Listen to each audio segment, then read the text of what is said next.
فرق هەیە لە بینی مفتی و قاضیە باشە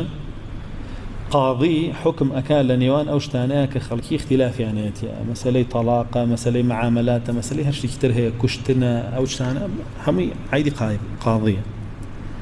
بلا مفتي فتوى وش تدرسه أنا أدرس أو نيجي دروس بويا بطال أو رجل دروس بويا بطال أو إشي مفتي جابوا أو دوانات جيان تيك الله وناكرين بهيك وحكمي قاضي جاب جاكري حكمي مفتي قابلي بيدات شنو هي يعني بيجوي جاب ولسردمي بابلين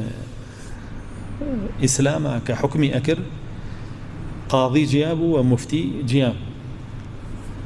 قاضي للان دولة ودان را مفتي للان مدارس كانوا كأنزاني قشتو تأستي فتوى إجازان بيدا فتوى بدا أو دوكسي يكنين أو قاضية نق مفتي أفرتكات شيء ولا لم نملم بياو جياب مو أويش